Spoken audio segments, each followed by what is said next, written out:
Assalamualaikum warahmatullahi wabarakatuh. Alhamdulillahi rabbil alamin. Wabihi nasta'inu ala umurid dunya waddin. Wassalatu wassalam ala khairil anam wa ala alihi wa sahbihi ajma'in, amma ba'du. Allahumma salli ala sayyidina Muhammadin qamaril wujud fi hadzal yawm wa fi kulli yawm wa fi yawmil maw'ud sirran wa jahran fid dunya wal ukhra wa ala alihi wa sahbihi wasallim, amma ba'd. Hadratal muhtaramin yang saya hormati, yang saya muliakan, para habaib, para kiai, para alim ulama yang hadir pada malam hari ini, wabil khusus abna Al-Habib Saggaf Ibn Abu Bakar bin Muhammad As-Saggaf. Di sini ada Al-Habib Bagir, ada Al-Habib Bidin, ada Al-Habib Sadiq dan yang lain. Semoga beliau-beliau abna Al-Habib Saggaf Allah berikan sehat wal afiyah, Allah berikan panjang umur, Allah berikan berkah, amin Allahumma amin. Dan hadirin hadirat rahimakumullah, malam hari ini sangat luar biasa sekali, berkumpul dalam satu tempat untuk melantunkan salawat dan salam kepada baginda Muhammad sallallahu alaihi wasallam. Dan ini merupakan salah satu cara untuk kita membuktikan bahwasannya kita ini orang-orang yang cinta kepada Nabi Muhammad sallallahu alaihi wasallam. Sebab dikatakan inna likulli mahabbah dalil. Setiap orang yang mengatakan cinta itu harus disertai dengan bukti. Dan mana bukti cinta kita kepada Nabi Muhammad? Sahabat telah membuktikan cintanya kepada Nabi sallallahu alaihi wasallam. Satu sahabat yang bernama Suhaib, beliau bukan orang Mekah. Lalu beliau datang ke Mekah untuk mencari sebuah pekerjaan. Lama kemudian bekerja dan bekerja, akhirnya kaya Suhaib tadi ini. Begitu dia sudah kaya yang luar biasa, dia ini mulazim ala Rasulillah, senang dekat dengan Rasul. Di mana di situ ada Rasulullah, dia selalu datang di tempat tersebut. Di mana Rasulullah berjamaah, dia pun ada di belakang Rasulullah. Wa subhanallah, dengar kabar bahwasannya Nabi Muhammad akan melakukan perjalanan hijrah, meninggalkan kota Makkah Al-Mukarramah untuk menuju ke kota Madinatul Munawwarah. Suhaib pun mulai gelisah. Jika memang benar itu nanti dilakukan oleh Nabi, maka bagaimana nasib Suhaib yang akan ditinggal oleh Nabi, sedangkan pekerjaannya melimpah ruah ada di kota Mekah. Tapi qadallahu jarah, takdirnya Allah tetap berjalan, yang akhirnya Suhaib pun, Nabi pun harus melakukan hijrah, meninggalkan kota Mekah menuju ke kota Madinah. Di situ Suhaib mulai gelisah, Suhaib mulai bingung, Suhaib merasa sudah tidak tenang karena jauh dengan baginda Muhammad sallallahu alaihi wasallam. Akhirnya Suhaib mulai menata pekerjaan, rencana. Suhaib ini mau meninggalkan kota Makkah untuk ke kota Madinatul Munawwarah. Dan berita ini dicium atau didengar oleh orang-orang kafir Quraisy. Jangan pernah kasih kesempatan Suhaib untuk meninggalkan Mekah, karena kita banyak mengambil keuntungan dari usahanya dia. Kalau Suhaib pergi, maka kita akan susah lagi nanti di dalam ekonominya. Buat aja kita rubah, buat peraturan. Tidak boleh ada orang yang keluar dari kota Mekah dengan membawa harta kekayaannya. Akhirnya waktu itu dibuatkan peraturan daerah, tidak boleh pengusaha keluar dari Mekah. Kalau mau keluar harus ditinggalkan semua hartanya. Dan ini disampaikan, dilayangkan kepada Suhaib. Ini aturannya, nggak boleh keluar dari Mekah. Fatabassama Suhaib. Suhaib hanya membaca itu dengan senyuman saja. Sangat mudah bagi Suhaib. Jadi saya boleh keluar dari Mekah kalau saya nggak bawa harta? Maka dipanggil ada orang-orang kafir Quraisy yang melarang Suhaib, besok kamu datang ke sini, akan saya tunjukkan di mana letak semua harta kekayaan saya, satu persatu saya tunjukkan. Setelah ditunjukkan semuanya, sudah saksikan. Dulu saya masuk ke kota Mekah dengan menggunakan satu baju atas dan bawah, dan saat ini saksikan, saya akan keluar dari kota Mekah untuk menuju ke kota Madinah hanya untuk Rasulullah, dan saya tidak membawa harta. Yang saya bawa adalah baju sebagaimana saya datang, satu lembar atas dan satu lembar bawah. Ambil semuanya, jalan Suhaib dari kota Mekah menuju ke kota Madinah. Dan kabar ini tersampaikan kepada Nabi, ya Rasulullah, dhahaba Suhaib minal Makkah ila Madinah. Ya Rasulullah, Suhaib sekarang pergi dari kota Mekah menuju ke sini, ke kota Madinah. Dan Rasulullah tidak komentar sama sekali, diam Rasulullah. Maka sahabat yang lain bingung, apa dengan kedatangannya Suhaib ini kira-kira Rasulullah gembira atau tidak?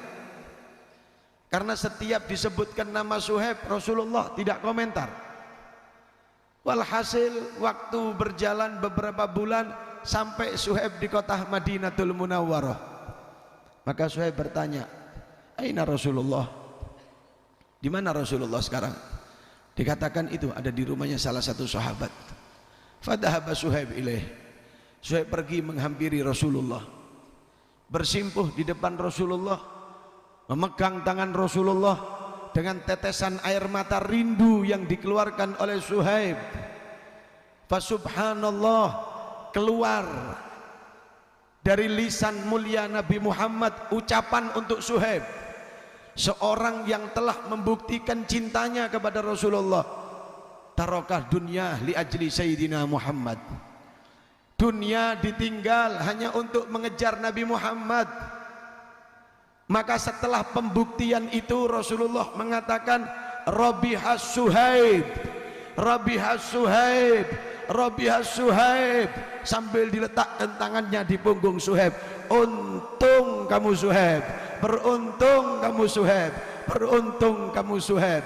Sahabat bertanya, ya Rasulullah, apa yang membuat Suhaib untung? Kata Rasulullah sallallahu alaihi wasallam menceritakan bagaimana yang dilakukan oleh Suhaib. Tarokat dunya li ajlillah. Suhaib telah meninggalkan dunianya karena Allah dan karena cinta kepadaku. Saya di dunia aktsar mimma huwa awal. Akan datang dunia kepada Suhaib lebih banyak daripada yang pertama. Dan subhanallah, Suhaib akhirnya berhasil dan Suhaib menjadi orang kaya, mendapatkan dua keuntungan, rabihad dunya wa rabihal akhirah.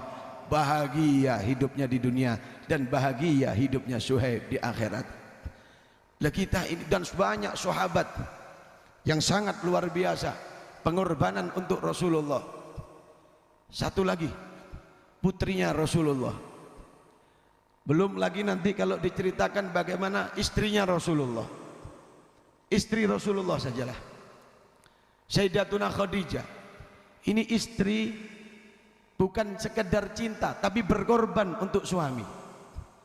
Anda kan kira-kira sudah tahu kalau istri Rasulullah yang bernama Khadijah ini kaya, tapi dihabiskan itu dunianya untuk siapa? Untuk suami tercintanya Rasulullah, yang akhirnya karena pengorbanan Khadijah, apakah sia-sia di hadapan Rasulullah?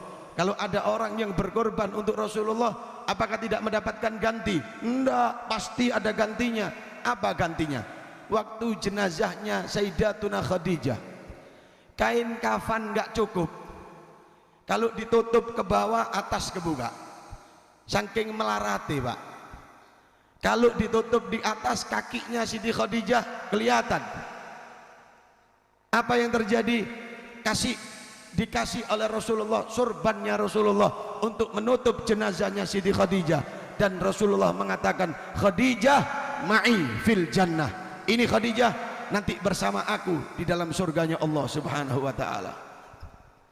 Tidak gampang orang mau dapat kalimat itu dari Rasulullah kalau tidak ada pengorbanan. Dan sekarang ini pengorbanan kita ini apa coba? Apa yang mau kita korbankan untuk Rasulullah?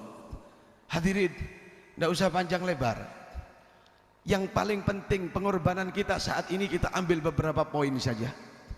Yang pertama adalah tauladani bagaimana akhlak Rasulullah.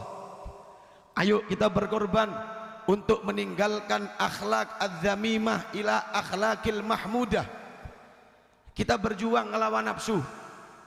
Jangan turuti akhlak yang tidak baik, tapi kita perjuangkan untuk nurut kepada akhlaknya Rasulullah sallallahu alaihi wasallam. Akhlak ini dipuji sama Allah. Wa innaka la'ala khuluqin azim. Muhammad, kamu ini punya akhlak yang azim, bukan kabir. Azim, agung sekali. Dan akhlak ini yang bisa kita contoh, ma'asyiral muslimin rahimakumullah. Coba nyontoh siapa kita sekarang? Kalau bukan nyontoh Nabi. Wong yang jelas-jelas dipuji sama Allah, Nabi, laqad kana lakum fi rasulillahi uswatun hasanah. Yang dipuji uswah, disifati hasanah, itu Rasulullah. Tidak ada lagi. Nah, kalau kita ingin jadi orang yang baik, ya dekat Rasulullah, tiru Rasulullah, teladani akhlak Rasulullah dari sekarang.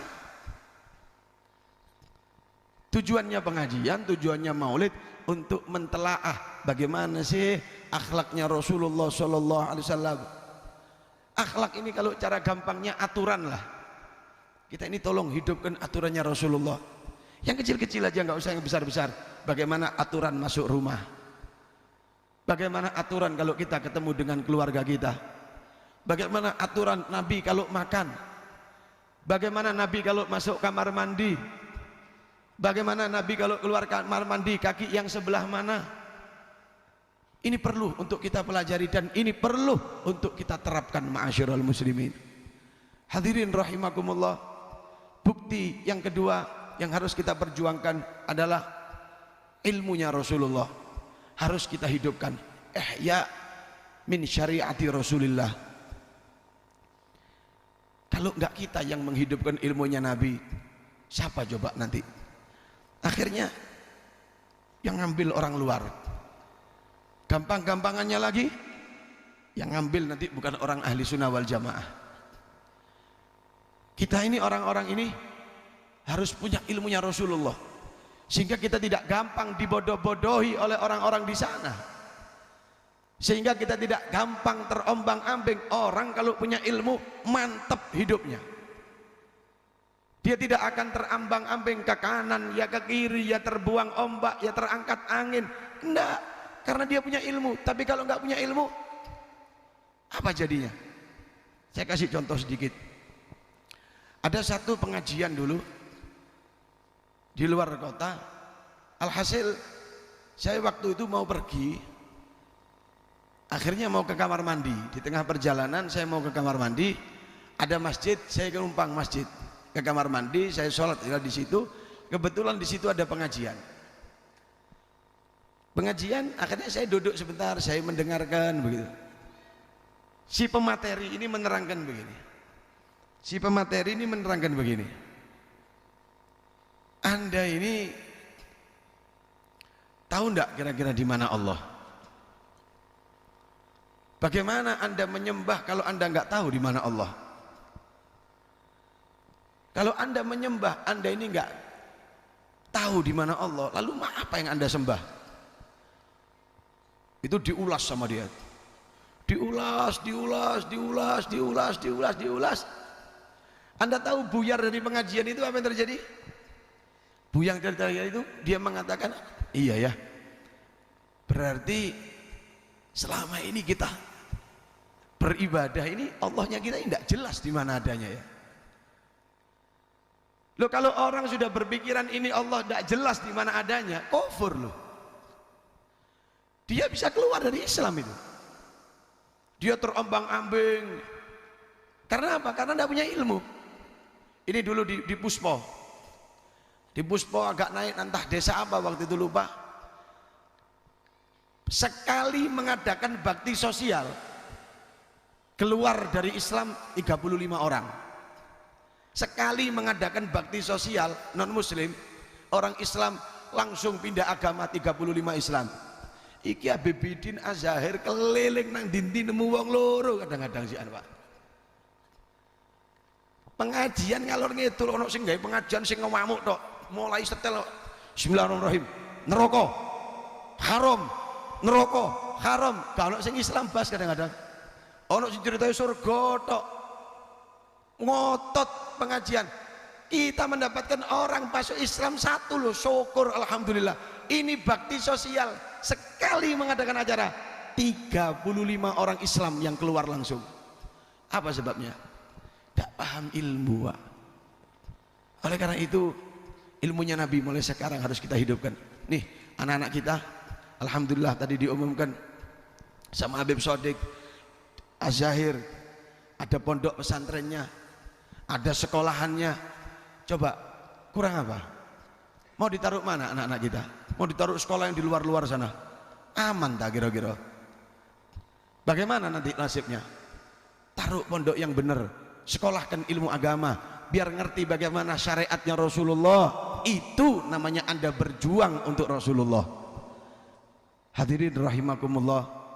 Dan yang terakhir, perbanyak sholawat kepada Nabi Muhammad untuk Anda bukti kita cinta kepada Nabi. Ma min ahadin yusallimu alayya illa raddallahu alayya ruhi hatta aruddu alaihi salam. Kalau ada orang yang bersalam kepada aku, kata Nabi, maka Allah mengembalikan nyawaku kepada jasadku. Untuk apa? Untuk aku membalas salam kepada orang tersebut. Loh, berarti hidup di kubur? Oh iya, hidup. Al-anbiya hayyun fi kuburihim wa yusallun. Nabi itu hidup di kuburnya dan mereka sholat di dalam kubur mereka. Loh, mosok sih Matio dhisik, engko WA-an aku, Pak. Itu kabarnya Nabi sudah, kok ada tidak percaya. Maka itu mereka orang-orang yang salam sholawat kepada Nabi, Allah sampaikan kepada Nabi dan Allah menjawab, sehingga Nabi tahu satu-satunya siapa yang bersolawat kepada Nabi. Akthiru minas sholah wassalam ala Rasulillah. Oleh karena itu mulai sekarang perbanyaklah sholawat dan salam kepada baginda Muhammad sallallahu alaihi wasallam. Semoga insya Allah dengan kumpulan ini Allah jadikan kumpulan ini adalah kumpulan yang barakat. Anzil alaina ar-rahmah, anzil alaina al-barakah. Allahumma ja'al hadhihi lailah min abrakil layal alaina. Allahumma adfa'anna syarrat taghin wal baghin hasidin bima syi'ta wa kaifa syi'ta ajilan ghaira ajilin. Allahumma arbutna bin nabi ya rab rabtan la yanhal la fid dunya wa la fil qabr hatta ilal jannah birahmatika ya arhamar rahimin. Allah sembuhkan penyakit kita semuanya insyaallah. Allah berikan panjang umur untuk kita semuanya, dan semoga kebaikan yang kita lakukan ini, sholawat dari awal sampai akhir ini, ya Rabb, sampaikan kebaikan ini untuk orang tua kita semuanya ya Allah. Banggakan orang tua kita di dalam kuburnya, bahagiakan di dalam kuburnya ya Allah. Dengan ini semuanya kami berikan kepada orang tua kami, karena ridha orang tua kami merupakan ridhamu ya Allah. Ya Allah, yang belajar ilmu agama, iftah alaihim futuhal arifin, aj'alhum wa iyahum minal ulama'il amilin bi ilmil yaqin wa ainil yaqin wa haqqil yaqin. Allahumma la tahrimna khaira ma indaka wa syarri ma indana bijudika wa fadlika ya arhamar rahimin. Sallallahu alaihi wasallam Muhammadin wa alihi wasallam. Alhamdulillahi rabbil alamin.